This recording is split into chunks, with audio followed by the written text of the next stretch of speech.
Hello, everybody. I'm a practicing therapist and a doctoral student of psychology. Today, I wanted to go over the psychology of first impressions. There's a lot of research in this topic, and the research is going to be in the description box. I want to detail the research, but I also don't want to make like a video that's 40 minutes long. So I'm reading my notes on my laptop. As you guys know, I always do that.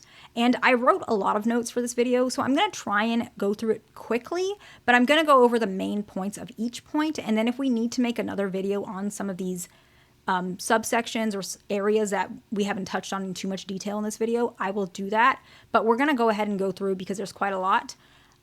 So let's first talk about what first impressions are.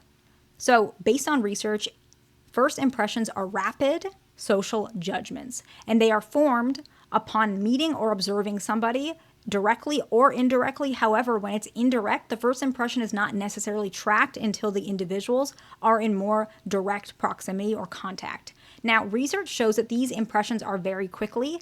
There's a little bit of difference in the timing between research, but we're going to talk about it. It's around 5 seconds is when the first impression is more obvious to not even really the individual, but more so the implications of how they perceive you. And these implications, speaking of that, can be perceived under interpersonal relationship paradigms, employment, and even legal paradigms. But we're not going to go too much into the legal paradigms because I don't study that. These impressions are shaped by these very micro behavioral cues, thin behavioral cues, some research calls it. They're going to be facial expressions, body language, voice, and actually, of course, they're subject to bias, but they can be accurate to some extent, which is why psychologically and biologically, we still do this. We still create first impressions. Now, the first research we're going to talk about is the one that we're going to probably spend the most time on. It's the research done in 2007, and some of you guys might be familiar with this one. And basically, they investigated, how these micro aspects of observed behavior contribute to impression accuracy, okay? They kind of call it thin slice accuracy. I might use that word interchangeably, but I feel like that can be a little confusing for some people, so I'm going to try not to. So, people can is important. It's not always correct. Can form moderately accurate impressions of others' affect, extroversion, introversion, etc., intelligence in as little as 5 seconds. As I'd mentioned, this number kind of changes depending on the research we're looking at. Some traits, such as openness, agreeableness, tend to require longer exposure, and those traits actually are more fundamental to romantic relationships. That means that actually first impressions are not really accurate for romantic relationships, and at least not entirely. Okay? Accuracy is generally increased with more exposure time, which I feel like is incredibly obvious. But even no matter how obvious things are, we still need to find research on it, because otherwise then it's just an opinion, right? And what we see is that the exposure time between first impressions actually tends to peak around the 1 minute mark. And so the accuracy from 5 seconds to 1 minute in terms of first impressions increase. And of course, past that point, it's no longer that first impression any longer. And that increases accuracy even more. However, that can yield some bias for other reasons: attraction, subconscious behaviors, subconscious beliefs, parental beliefs, etc. But we're not going to go into that today. That'll be too long. Then this video will be like 2 hours, and we don't need to do that. And so what do these thin slices, what do these micro thoughts and exposure, etc., observed behavior, what do they yield for the individual, and how accurate really is it? The accuracy actually varies by the trait and the time, but it's not necessarily a trait of the observer, but the person being observed. Like I had mentioned, agreeableness takes longer, and the time is also different as well. Now, the 2007 research that we're talking about tested how first impressions change with varying exposure. And the notes that I wrote 5 to 300 seconds. And so it's probably, usually if I write numbers in my notes, that's because that's what was in the research. Otherwise, I would have left it blank. So it looks like 5 to 300 seconds.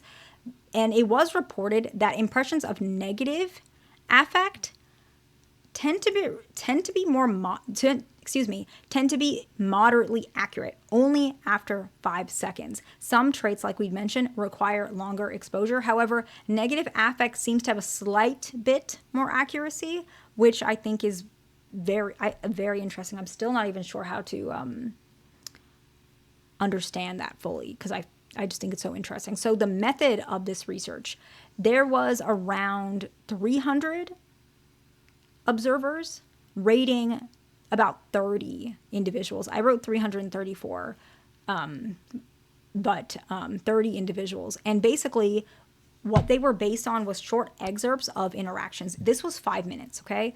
And these individuals, the 334 individuals, let's call them judges. The judges made these evaluations based on negative affect, positive affect, the 5 big personality traits that we learn in assessment psychology, and then intelligence. And sorry if I keep touching my hand like this. I cut my hand a little bit and it's kind of bothering me, so I apologize for that. Slice exposures varied by length. We had mentioned 5 seconds, 20 seconds, 45, 60, and then 300 seconds. And then the position of the interaction. And I think when I wrote the position of the interaction, I wrote beginning, middle, and end. And so basically, it's where that interaction is being sourced, like how the judge is perceiving it as well. The judges, that the 334 we talked about, okay? And so the accuracy was calculated based on the correlation between the judge's rating and the actual scorings of peer and parent reports, self-reports, and objective intelligence tests. So they were scored, these individuals, the 30 individuals that the judges were scoring, were separately scored from multiple mixed methods, including evaluations. And we took those first impressions, or the research took those first impressions, and saw how accurate is comparison to that, which in my opinion is a pretty good way to test this perspective. Like I actually really like this method a lot. It's great. And so what did we see? Like we had mentioned, these are the findings that I wrote. So we'd mentioned the exposure time matters. 5 seconds has already produced moderate accuracy. So 5 seconds is the good, good enough. 60 seconds produced the best trade-off between the slice length and the judgment accuracy. As I'd mentioned, it's going to be even more accurate as time goes on, but that's a good, so you basically just need a minute for first impressions to at least matter to some extent. As we'd mentioned, the construct differences, some behaviors are easier to judge. Extrovertedness is a pretty odd, that one's pretty easy. Negative affect, negative mood, or even like negativity. That's pretty easy to judge. I think anyone can do that. You can even do that based on somebody's comment, right? That's pretty simple. However, other aspects are a little bit harder. Agreeableness, openness, trustworthiness, depending on how you even view trustworthiness, right? And so I think this is obvious, but still. And then the location we talked about later segments. The middle or end of the conversation tends to yield more accurate information. That makes sense too. And so what we can say is first impressions are accurate, and they do make a difference between how somebody perceives you. And so if you want to make a first impression on somebody, they're going to take it seriously because subconsciously we believe that they're quite accurate. And so if somebody has a first impression of you, sometimes it's hard to shift that. And so it is important how you interact with people and how people are talking about you. Meaning, if you have somebody that you're talking about or talking to that may spread misinformation, it's good to stay away from people like that. In general, it's a rule of thumb. Sorry, I want to rush through this because I realize we're already at the 8-minute mark and I have literally like 5 more pages to go. So, you know what I'm going to do? Rapid formation, what I wrote here, judgments of face and body. What I'm going to do is I'm going to actually stop the video here. I know that wasn't my original plan, but I have so much more to touch on. And then if you guys do like this video and you want the other research, like the other pieces of the research about first impression, so basically the next one is going to be like how our impression is based on faces and bodies, which is a little bit different than the interactions we were talking about. If you want that one, let me know. Otherwise, I won't make a long video because then it's just a waste of your time. So I hope this video is helpful to somebody. Please like, subscribe. I'll see you in the next one.